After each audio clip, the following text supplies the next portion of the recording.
अस्सलामुअलैकुम। बोल news headquarter में खुश आमदीद। मैं हूँ मुदस्सर इकबाल। मैं हूँ सहरेश जुहेब और मैं हूँ बुशरा हक। हेडलाइंस आप जान चुके हैं। सबसे पहले आपको खबर देंगे, वज़ीर आज़म ने बलोचिस्तान में अमन व अमान की सूरत हाल को इत्मीनान बख्श करार दे दिया। उन्होंने कहा कि बलोचिस्तान की तरक्की हुकूमत की तरजीह रहेगी। शहबाज शरीफ से वज़ीर आला बलोचिस्तान कुद्दूस बजंजो की मुलाकात हुई, जिसमें तरक्याती उमूर, अमन व अमान और सियासी मामलात पर तबादला ख्याल किया गया। वज़ीर मवासिलात मौलाना असद महमूद, वज़ीर मनसूबाबंदी एहसन इकबाल और चेयरमैन बलोचिस्तान नेशनल पार्टी सरदार अख्तर मैंगल वज़ीर आज़म के हमरा हैं। वज़ीर आज़म ने बलूचिस्तान में अमन सूरत हाल को इत्मीनान बख्श करार दे दिया। उन्होंने कहा कि बलूचिस्तान की तरक्की हुकूमत की तरजीह रही है। शहबाज शरीफ की एक रोज़ा दौरे पर कोयटा आमद, वज़ीर आज़म से वज़ीर आला बलूचिस्तान की मुलाकात, तरक्की उमूर, अमन व अमान और सियासी मामलात पर तबादला ख्याल हुआ। कुद्दूस बजिंजो की वज़ीर आज़म को अहम सूबाई उमूर पर ब्रीफिंग। बलूचिस्तान में अमन व अमान की सूरत हाल पर इजलास भी हुआ। इससे कबल वज़ीर आज़म जब एक रोज़ा दौरे पर कोयटा पहुँचे तो एयरपोर्ट पर वज़ीर आला बलूचिस्तान और सूबाई वज़रा ने उनका इस्तकबाल किया। इस मौके पर वज़ीर आज़म को गार्ड ऑफ ऑनर भी पेश किया गया। वज़ीर मवासिलात मौलाना असद महमूद, वज़ीर मनसूबाबंदी एहसन इकबाल और चेयरमैन बलूचिस्तान नेशनल पार्टी सरदार अख्तर मैंगल वज़ीर आज़म के हमरा हैं। इम्पोर्टेड हुकूमत नामंजूर। इम्पोर्टेड हुकूमत खुद भी कोई काम करेगी या सिर्फ इमरान खान दौर में मुकम्मल होने वाले मंसूबों का ही इफ्तिताह करेगी? साबिक़ वफाकी वज़ीर असद उमर की तनकीद। ट्वीट में लिखा, इस्लामाबाद मेट्रो के बाद अब कोयटा कराची शाहरा की तौसी के मंसूबे पर इम्पोर्टेड हुकूमत अपनी तख्ती चस्पा करने को बेताब है। इस मंसूबे का मुआहिदा 2 माह पहले ही फाइनल हो चुका था।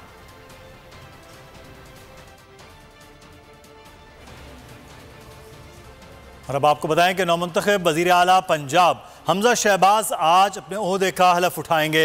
वज़ीर आज़म शहबाज शरीफ की कोयटा में मौजूदगी के बायस हलफ बर्दारी की तकरीब ताख़ीर का शिकार हो गई। हलफ बर्दारी शाम 4 बजे शेड्यूल थी। आरिफ मलिक हमारे नुमाइंदे इस वक्त हमारे साथ मौजूद हैं। जी आरिफ, आगाह कीजिएगा, तो नौमुंतखब वज़ीर आला की हलफ बर्दारी के लिए वज़ीर आज़म ने भी आना है।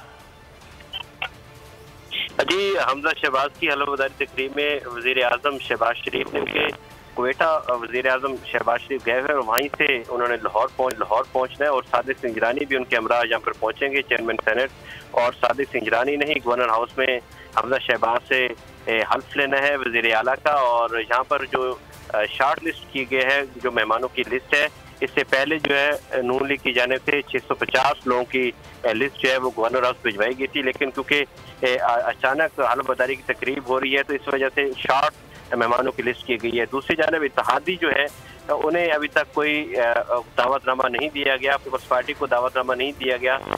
पीपल्स पार्टी की जानिब से कहा गया है कि अगर हमें ऐन वक्त पर अगर बताया गया इस हलफ बर्दारी की तकरीब का तो ऐन मुमकिन है कि वो इस हलफ बर्दारी तकरीब में शिरकत ना कर सकें। और दूसरी जानिब जो अलीम खान ग्रुप है, अलीम खान खुद भी बैरून मुल्क दौरे पर गए हुए हैं, वो भी इस हलफ बर्दारी की तकरीब में शिरकत नहीं करेंगे। तो इस वेन्यू चेंज करने का मामला सिर्फ वज़ीर आज़म की यहाँ पर आमद लेट होने की वजह से किया गया है। इससे पहले जो 4 बजे जो है वो हलफ बर्दारी की तकरीब गवर्नर हाउस में होना थी। जी, बहुत शुक्रिया आरिफ मलिक हमें तफसीलात से आगाह करने के लिए। एडवोकेट जनरल पंजाब को काम से रोक दिया गया। महकमा कानून और पार्लिमानी उमूर ने एडवोकेट जनरल पंजाब को मरासला भेज दिया। मरासले के मतन के मुताबिक एडवोकेट जनरल पंजाब की जिम्मेदारी सूबाई हुकूमत की नुमाइंदगी करना है। सूबाई हुकूमत की अदम मौजूदगी में एडवोकेट जनरल अदालत में पेश नहीं हो सकते। अहमद अवैस किसी अदालत में पंजाब हुकूमत की नुमाइंदगी नहीं कर सकते। ज़राए के मुताबिक एडवोकेट जनरल को काम से रोकने की वजह गवर्नर से उनकी कुर्बत बनी। एडवोकेट जनरल गवर्नर के इशारों पर इक़दाम कर रहे थे।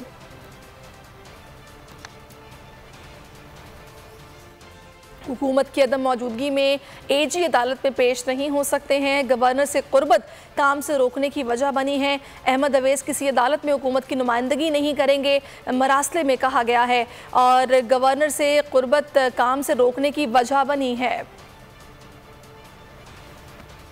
नवाज शरीफ और बिलावल में एक मरतबा फिर मिसाक जमहूरियत तय पा गया। जमहूरियत की खातिर एक दूसरे से इत्तफाक के साथ चलने पर रजामंदी जाहिर कर दी गई।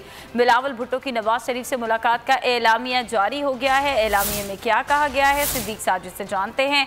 जी सिद्दीक साजिद, बताइएगा। जी, ये लंदन से एलामिया जारी हुआ है। नवाज शरीफ और बिलावल भुट्टो जरदारी के दरमियान 2 मुलाकातें हुई और इस दोनों मुलाकातों के बाद ये इलामिये में ये बात कही गई है कि एक तो जो अनफिनिश एजेंडा था मैसाके जमहूरियत का, उसको मुकम्मल किया जाएगा और इसके अलावा एक वसीउल बुनियाद रोड मैप मुस्तकबिल के हवाले से वो भी बनाया जाएगा और इस सिलसिले में तमाम जो जमहूरी कुव्वतें हैं उनको एतमाद में लिया जाएगा। और ये भी कहा गया कि जो इमरान खान की जानिब से गुज़श्ता पौने 4 साल के दौरान मुआशी मैदान में खारजा पॉलिसी के महाज के ऊपर और दीगर शोबों में जो तबाही की गई है, पाकिस्तान के अवाम की मुश्किलात बहुत ज्यादा बड़ी हैं, तो लिहाजा उनकी जो जितनी भी पॉलिसियां हैं उनको रिवर्स करने के हवाले से, उन पर गौर के हवाले से ये भी इसके भी ऊपर मिलकर काम करने पर इत्तेफाक किया गया है। नवाज शरीफ और बिलावल भुट्टो ज़रदारी ने इस पर भी इत्तेफाक किया है कि जो एक बड़ी आईनी फतह हासिल की है, जमहूरियत में कानून की बालादस्ती और पार्लियामेंट की बालादस्ती हुई है, अब इसको आगे लेकर चलना है। जी बहुत शुक्रिया आगाह करने के लिए। पाकिस्तान तहरीक इंसाफ के मरकजी रहनुमा और साबिक वफाकी वजीर शीरी मज़ारी ने एक बार फिर इमरान खान की हुकूमत को गिराने में बैरूनी साजिश का हाथ मुलव्वस करार दे दिया। सोशल मीडिया पर वायरल इंटरव्यू क्लिप में शीरी मज़ारी ने वाज़े करते हुए कहा कि मरासले में लिखा था कि अगर इमरान को नहीं हटाया गया तो हम खुद एक्शन लेंगे। शीरी मज़ारी ने कहा कि इस साइफर को छुपाने के लिए ऊपर से दबाव आता रहा। दफ्तर खारजा कुछ अरसे तक वजारत खारजा से ये साइफर छुपाने की कोशिश भी करता रहा। तो मुझे अब पता चला है कि फॉरेन ऑफिस ने छुपाया हुआ था फॉरेन मिनिस्टर से, जब तक उनको पता नहीं चला। कुछ दिन ये बैठे रहे हैं, प्रेशर आ रहा था कि बस दबा दो। ये आपकी असेसमेंट है या आपकी मालूमात है? मेरी मालूमात है। ये खत छुपाया गया था कुछ अरसे।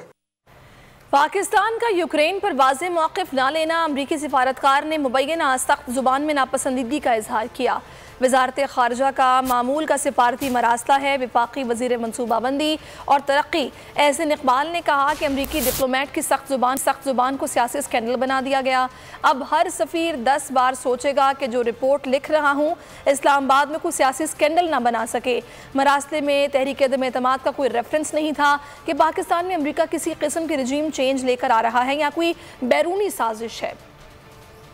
जो पिछली मीटिंग थी उसके हवाले से भी जो उसमें फ़ैसले और मुशावरत हुई थी उसके भी रोशनी में बहुत वाज़े तौर पे आज पैगाम दिया है कि किसी किस्म की कोई गैर मुल्की साजिश नहीं थी। मेरा ख्याल है कि ये बदकिस्मती है कि पाकिस्तान के सफारती अमल में वजारत खारजा का जो एक मामूल का सफारती मरासला है, जिसमें सफ़ीर ने अपनी एक मीटिंग का अहवाल दिया था, जिसमें कि मुबैना तौर पे अमेरिका के एक सफ़ीर ने या डिप्लोमेट ने थोड़ी सख्त ज़बान में नापसंदीदगी का इजहार किया था। अब PTI का ममनुआ फंडिंग केस में इलेक्शन कमीशन पर जानिबदारी का इल्ज़ाम। PTI का इलेक्शन कमीशन के कंडक्ट के खिलाफ इस्लामाबाद हाई कोर्ट से रुजू। PTI के 17 सियासी जमातों के खिलाफ केसेस का फैसला 1 माह में करने की इस्तेदा। इलेक्शन कमीशन PTI के खिलाफ कार्रवाई करते जानिबदारी का मुजाहरा कर रहा है।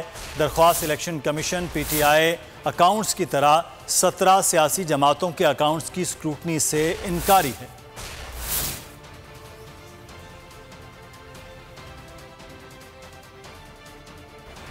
पाकिस्तान में पेट्रोलियम मसनूआत की कीमतों में इजाफे का इम्कान है। हुकूमत ने IMF के कहने पर फ्यूल सब्सिडी ख़त्म करने का इंदिया दे दिया। मिफ्ता इस्माइल बोले, हुकूमत भी मुत्तफ़िक़ है कि इन सब्सिडीज़ के मुतहम्मिल नहीं हो सकते, इन्हें कम करना पड़ेगा। FATF की ग्रे लिस्ट से निकलना चाहते हैं, 1 साल के अंदर इंतखाबात की तरफ जाएंगे। हुकूमत तब्दील की, इलेक्ट्रिक का रवैया भी तब्दील। न सहरी में न अफ्तार के वक्त बिजली, शॉर्टफॉल 5800 मेगावाट। बिजली की बंदिश 9 घंटे तक जा पहुंची। मुतासरा इलाकों में Keamari, Gulshan Iqbal, Federal B Area, North Nazimabad, Liaquatabad शामिल। बाजारों, शॉपिंग सेंटर्स का कारोबार बुरी तरह मुतासर। बिजली की बंदिश पर शाहीन कॉम्प्लेक्स के अतराफ शहरियों ने एहतजाज भी किया, जिससे ट्रैफिक जैम हुआ। मीरपुर खास में भी 18 से 20 घंटे की लोड शेडिंग के खिलाफ एहतजाज हुआ। मुसाहरीन का कहना था कि शहरी सहर अफ्तार तारीकी में करने पर मजबूर हैं। रमज़ान का महीना है, सहर अफ्तार में लोड शेडिंग की वजह से रोज़ेदार परेशान हैं। उसके बाद आप कारोबारी हजरात को देखते हैं इस वक्त दर्जियों पे कितना लोड होता है। उन्होंने लोगों के कपड़े लेना बंद कर दिए हैं कि लाइट ना होने की वजह से हम लोगों के ईद के कपड़े तैयार नहीं कर सकते। यकीन मानो कि रमज़ान के अंदर जो ना, रोज़ों के अंदर जो ना, रात को जो ना आधा रात जो ना लेट नहीं होते हैं। दिन में जो ना आधा दिन जो ना लोड वो लेट नहीं होते हैं। कि इलेक्ट्रिक ने नेशनल ग्रिड से 300 मेगावाट कमी का बहाना बनाकर जान छुड़ा ली है। उनका कहना है कि लोड शेडिंग में इजाफा बिजली की तरसील में कमी के बायस किया गया। कोयटा में भी लोड शेडिंग का दौरानिया 6 घंटों तक पहुँच गया। शहरियों का कहना है कि हुकूमत रमजान का ही कुछ ख्याल कर ले। सब्सक्राइब करें और बेल दबाएं ताकि कोई खबर रह न जाए।